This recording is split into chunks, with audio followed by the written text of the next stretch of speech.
আমি একজন খলিফা নিযুক্ত করেছি।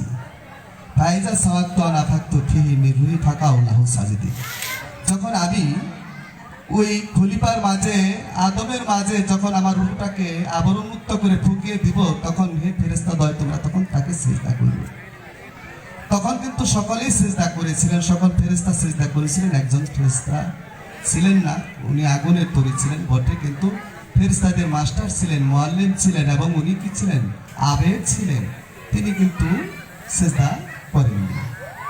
তো যাই হোক, আমি মনে করি সিজদা করেনি বিধায়ী উনি অভিশপ্ত হয়ে এসেছেন এবং বেহেশত হতে বিতাড়িত হয়ে এসেছেন।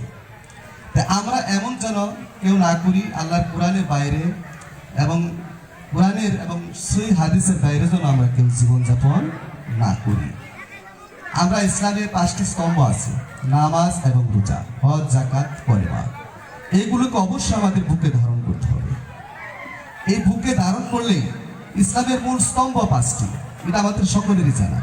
এই 5টি আগে মানতে হবে। আমি যতই মারিফত করি না কেন, যতই বেলায়েত করি কেন, যতই তরিকত করি কিনা, আমি যত হাজার হাজার নফল ইবাদত করি না কেন, আমি দিনের বেলা যদি 1 ওয়াক্ত 2 ওয়াক্ত যদি আমি ফরজ নামাজ আদায় না করি, আমার জন্য রাত্রির বেলা নফল নামাজ কিন্তু বর্তায় না। এটা কিন্তু আমি সবসময় বলে থাকি। আগে আমাকে দিনের বেলা 5 ওয়াক্ত নামাজের ফরজ যে নামাজটা আল্লাহ ঘোষণা করেছেন ওইটা আমি পালন করলাম না, রাত ভর আমি নফল ইবাদত করলাম না, আল্লাহ তা বলে। আগে আমার ফরজ আইন যেটা তুমি এটা মানো, তারপরে তুমি তোমার ওলিদের জন্য, তোমার আল্লাহকে পাওয়ার জন্য, দেখার হবার জন্য তুমি সেটাকে তুমি রাতের বেলা গোপনে তুমি তাহাজ্জুদ নামাজ করো, নফল ইবাদত করো, সমস্যা নেই। কিন্তু এর আগে তোমাকে কি করতে হবে? অবশ্যই তোমাকে 5 ওয়াক্ত নামাজ অবশ্যই তোমাকে কায়েম করতে হবে, 5 ওয়াক্ত সালাত কায়েম করতে হবে। তো সেই দৃষ্টিতে এখন 5 ওয়াক্ত সালাত কায়েম করার পূর্বেও কিছু কথা থেকে যায়। আল্লাহ যেখানে কোরআনে বললেন ফাআকিমুস সালাতা ওয়া আতুজ যাকাত, অর্থাৎ তুমি যাকাতকে দিয়ে সালাতকে তুমি তার করো, স্ট্যান্ড করো, প্রতিষ্ঠিত করো। হাজের 78 আয়াতে বলছেন না ফাআকিমুস সালাতা ওয়া আতুজ যাকাত, তুমি যাকাতটা দিয়ে সালাতটাকে স্ট্যান্ড করো, প্রতিষ্ঠিত করো। তাসুন বিল্লাহি, তুমি আমাকে দেখো এবং ধরো। হাওয়া মাওলাকুম, আমি তোমার কিন্তু অভিভাবক, ফানিমান মাওলা ওয়ানিমান নাসির, আমি তোমার সাহায্যকারী, বন্ধু বটে। তাহলে দেখা গেল যে যেখানে সালাতের কথা বলা হয়েছে ওখানে কিন্তু যাকাতের কথাও বলা হয়েছে। কোরআনে 82 বার সালাতের কথা বলা হয়েছে। তুমি সালাত কায়েম করো, সালাত কায়েম করো, তার মানে আমরা নামাজ পড়ো, মানে নামাজ পড়ার কথা উনি 82 বার কোরআনে বলেছেন, সালাত কায়েম করো বলেছেন। কিন্তু বলেছেন 82 বার, কিন্তু যতবার বলেছেন সেখানে কিন্তু যাকাতটা সংযুক্ত আছে। এটা কিন্তু বুঝতে হবে, যাকাতটাও দিতে বলেছেন। আমরা শুধু সালাত কায়েম করলাম কিন্তু যাকাতটা দিলাম না, তাহলে ওই আয়াতের অর্ধেকটুকু মানলাম আর অর্ধেকটুকু মানলাম না। এখন যাকাতটা কি? কিছু প্রশ্ন থেকে যায়। এই যাকাতটা আমরা হয়তো বা বৎসরে আমরা ঈদের মধ্যে আমরা অনেক সময় যাকাত দিয়ে থাকি, গরিব মানুষের অনেক কিছু দান করে থাকি, এটাও এক প্রকার যাকাত, কারণ সমাজের কল্যাণ। নবী করিম সাল্লাল্লাহু আলাইহি ওয়াসাল্লাম বলেছিলেন, সর্বপ্রথম উনি মিছিল ছিলেন, হে মুসলমান, ইসলামের বিধান ঠিক রেখে চলো সমাজের কল্যাণ। সমাজের কল্যাণ যেখানে নাই সেখানে ইসলাম, সমাজের কল্যাণ যেখানে নাই সেখানে শান্তি নাই, যেখানে শান্তি নাই সেখানে কোনো ধর্ম আছে? প্রত্যেকটা ধর্মই কিন্তু শান্তির কথা বলে, কিন্তু তার সাথে ইসলাম কিন্তু এত মহব্বতের, এত প্রেমের। ইসলাম ধর্মটা কিন্তু অন্ধ নয়, ইসলাম ধর্মটা অন্ধ নয়, ইসলাম ধর্মের চোখ আছে। অন্য ধর্মে কি আছে আমার এত কিছু জানা নেই, কিন্তু ইসলাম ধর্মটা কিন্তু চোখ আছে। কেন চোখ আছে আমি একটু কথা বলবো, যে একটা কথা বলে আমি বলবো। এখন যাকাত গুলা কি? আল্লাহ স্পষ্ট কোরআনে শামসের 9 নম্বর আয়াত আল্লাহ বলছেন, কি বলছেন? স্পষ্ট বলছেন যে তুমি তোমাকে আগে পবিত্র করো, তুমি তোমাকে আগে পরিশুদ্ধ এবং পবিত্র করো।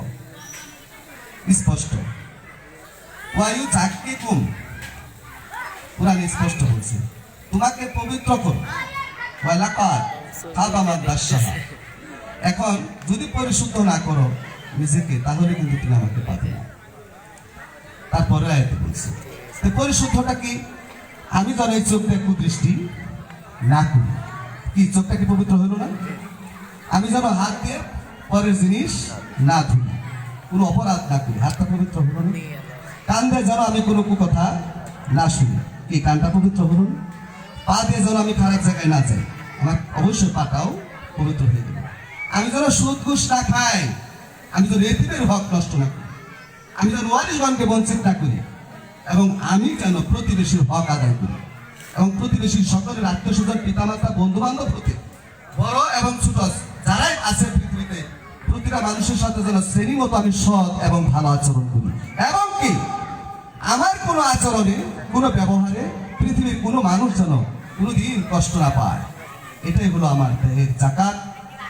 আরেকটা কথা, আমার দেহের মধ্যে 6টা রিপু আছে, সেটা আমাকে বুঝতে হবে। একটা হলো কাম, ক্রোধ, লোভ, মদ, মোহ, মাৎসর্য।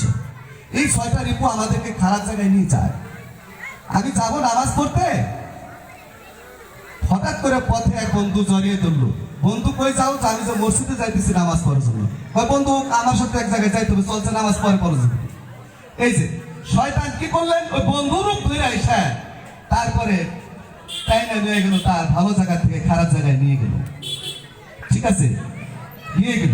এখন আমি যদি ওই শয়তানটাকে দমন করতে পারতাম, নফসকে, মানে আর আপনার নাফসা ফাঁকা তার থাকা পাবো, অর্থাৎ নফসকে যদি আমি দমন করতে পারতাম যে না, আমি নিয়ত করেছি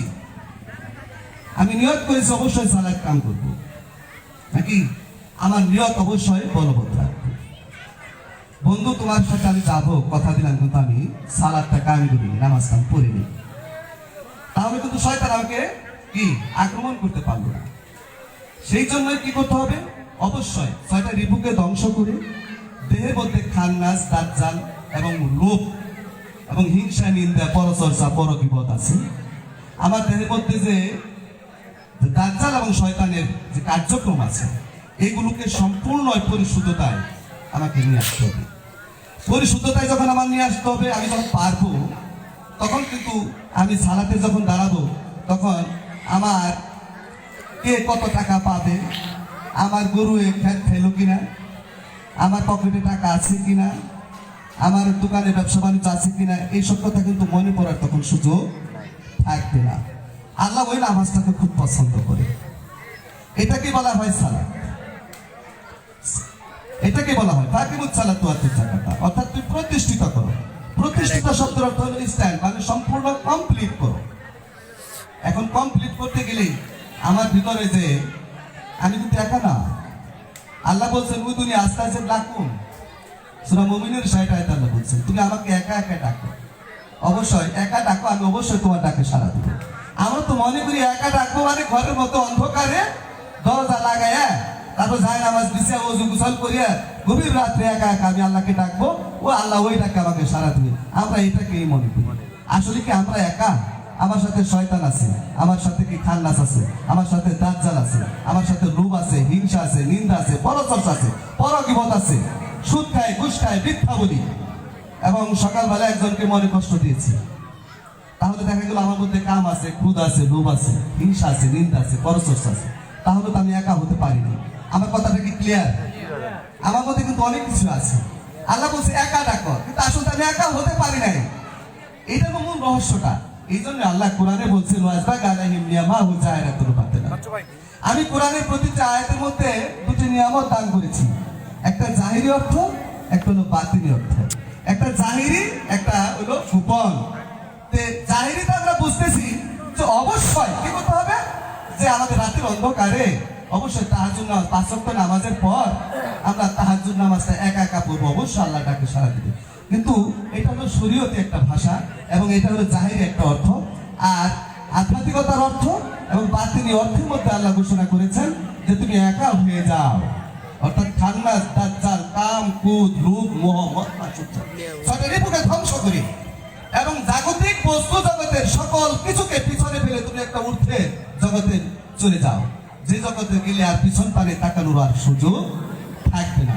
তখন তুমি যখন নফল ইবাদত করবে, তখন তুমি আমাকে যখন ডাকবে, আমাকে ডাকতে ডাকতে ডাকতে ডাকতে ডাকতে ডাকতে যখন তুমি আমাকে খুশি করবে, তখন আমি আল্লাহ তখন দূরে থাকতে পারি না।